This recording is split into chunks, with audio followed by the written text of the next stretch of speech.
ওরা দুলদুল হাঁটাতে হাঁটাতে গিয়ে ঠিক ফজরের আগে গিয়ে পৌঁছে গেল ফাঁকা সুনসান ময়দান ইরাকের সরজমিনে কারবালার ময়দানে গিয়ে পৌঁছে গেল। কোনো গাছপালা দেখা যায় না, কোনো পানির কিনারা নাই, বরজল বালুভূমি এলাকা। আল্লাহু আকবার, আল্লাহু আকবার। বালুচর জায়গায় গিয়ে পৌঁছে গেল। ওইদিকে নামাজ হারাম দাঁড়িয়ে ইবনে জিয়াদ খবর পেয়ে গেছে ইমাম হুসাইন কারবালায় গিয়ে পৌঁছে গেছে। ইবলিস শয়তান বুদ্ধি দিতে লাগলো, ইয়াজিদ রে, ইমাম হুসাইনের সঙ্গে 3 দিনের খাবার ছিল, 3 দিন হয়ে গেছে, মুহররমের আজকে 7 তারিখ পড়ে গেল, আর হুসাইনের সঙ্গে খাবার নাই। আল্লাহু আকবার, আল্লাহু আকবার। হুসাইনকে যদি কাবু করতে চাও ফোরাত পানি বন্ধ করো। আল্লাহু আকবার, আল্লাহু আকবার। আমার আল্লাহ বলে, বান্দা বান্দি রে,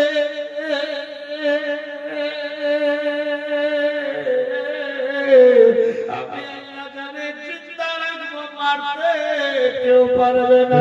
সুবহানাল্লাহ, সুবহানাল্লাহ। কাউরি বাপ বাঁচাতে পারবে না। এইভাবে একের পর দ্বিতীয় সময় চলতে লাগল। আল্লাহু আকবার, আল্লাহু আকবার। সিনেমা কাদান দাঁড়িয়ে যখন জানতে পারলো ইমাম হুসাইন দলবল নিয়ে কারবালা के मैदान में पहुंच गए हैं, सिनेमा करम गद्दार 22,000 आदमी को मुतयन किया। अल्लाहु अकबर, अल्लाहु अकबर। 22,000 सिपाही को तैयार किया, अपने हाथ में अल्लाहु अकबर सरंजाम दे दिया युद्ध के लिए। अल्लाहु अकबर जिहाद के लिए सबको भेज दिया। करबला के सरजमीन के किनारे फुरात नदी के पास जाओ, तू लोग जाओ, फुरात नदी का पानी इमाम हुसैन तक ना पहुंचे, तू लोग पहरा लगा दो।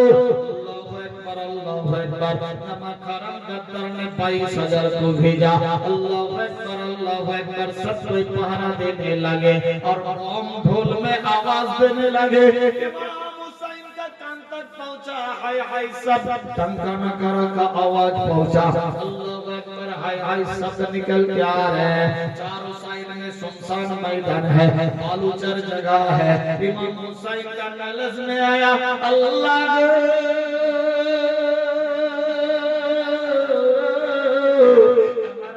বলেছিল, নাতি ভাই কারবালার নমুনা নিয়ে নে, যেদিন তুমি কারবালার ময়দানে পৌঁছে যাবা সেখানে কোনো গাছপালা দেখতে পাবা না। আল্লাহু আকবার। ফাঁকা ময়দান, বালুচর জায়গা হবে, হাই হাই বলে শব্দ আসবে, কান্না করার আওয়াজ আসবে।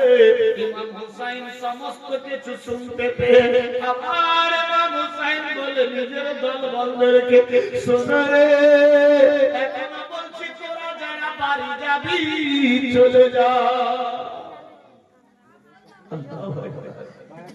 আমার সঙ্গে তাকিও না, আমি ওই কারবালা ময়দানে পৌঁছে গেছি, সেই জায়গাতে আমার শাহাদাত হবে। 3 দিন পর আসবে মাহে শুক্রবার, ঈদ জশ্নে ঈদ ঈদুল জুম্মা, জুম্মার দিন হবে রে। হুজুর আপনি কি রকম জানেন? বচপন কালে আমার নানা সব ভুলে গেছে। বচপন কালের ওয়াদা আমি বাবার জন্য এসেছি, হায় রে হুসাইন, কেমন নানার আশিক গো, জানে আমার সঙ্গে যুদ্ধ জিহাদ হবে, আমার গর্দানে খঞ্জর চালাবে শুক্রবার।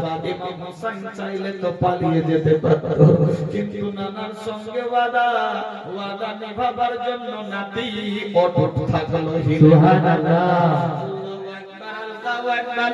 ইমাম হুসাইন সবাইকে আবার বুঝালো, কিন্তু সবার মুখে একটাই কথা, না हम लोग नहीं जाएंगे, हुजूर अगर जीना है तो आपके साथ, मरना है तो आपके साथ। सुभान अल्लाह, सुन के आया हूँ, जब तक जिंदगी तब तक आपके साथ, मर भी जाऊँ आखिरत आपके साथ, आपके अलावा हमारे साथ कोई नहीं है, हम लोग घर वापस नहीं जाना है। अल्लाहू अकबर, अल्लाहू अकबर। हजरत इमाम हुसैन तुम लोग ताबू बनाओ, खीमा तैयारी करो।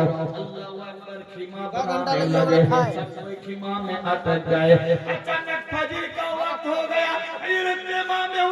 कहने लगे सुनो रे যা হবে দেখা যাবে নামাজ ছাড়লে হবে না কোরআন মাজিদের মধ্যে লেখা আকিমিস সালাত তোমরা করো কায়েম সালাত নামাজ আল্লাহু আকবার হযরত ইমাম হুসাইন সবাইকে নিয়ে ফজরের নামাজ শুরু করলো আল্লাহু আকবার আল্লাহু আকবার জানে যুদ্ধ হবে মারপিট হবে মারা যাবে শহীদ হবে কিন্তু নামাজ ছাড়ে না আমরা জানি যেতে হবে আমরা নামাজ পড়ি না আল্লাহু আকবার আল্লাহু আকবার হযরত ইমাম হুসাইন ইমামত দিলেন সবাই মিলে সালাত আদায় করে এবার বসলো আল্লাহু আকবার খবর চলে আসলো ইমাম হুসাইনকে চতুর্দিক দিয়ে ঘিরে নাও ইমাম হুসাইন বললেন শোনো রে যেতে দাও না তোদেরকে যেতে দেওয়া হবে না ভাইজান কেন আমরা কুফায় যাব বলেন না কুফায় যাওয়া হবে না তোমরা যদি কুফায় যেতে চাও আমাদের সঙ্গে যুদ্ধ জিহাদ করে যেতে হবে নচেত আরেকটা অপশন আছে আমরা তোমাদের ছেড়ে দেব এ হুসাইন তুমি আমার হাতে হাত দিয়ে দে তুমি আমার হাতে হাত দিয়ে দাও আমার হাতে বাইয়াত হয়ে যাও কে বললো এজিদনামা খারাপ গাদ্দার বলছে হুসাইন রে তুমি আমার হাতে হাত দিয়ে বাইয়াত হয়ে যাও আমাকে খলিফা মেনে নাও ইমাম হুসাইনের দলবল বলে হুজুর মানুষ নবীর মুসাকে খলিফা মানে হুজুর গো আপনাকে ওর হাতে বাইয়াত হতে হবে না ইমাম হুসাইন বললেন শোনো রে জি আমি কি করে তোমার হাতে বাইয়াত হব তুমি তো নামাজ পড়ো না রোজা রাখো না মাদক পান করো নারী নিয়ে নাচানাচি করো ইসলাম বিরোধী কাজ করো ইবলিস শয়তানের সাথ থাকো শোনো রে জি আমি তোমার হাতে বাইয়াত হতে পারি না আমি তো হলাম আওলাদে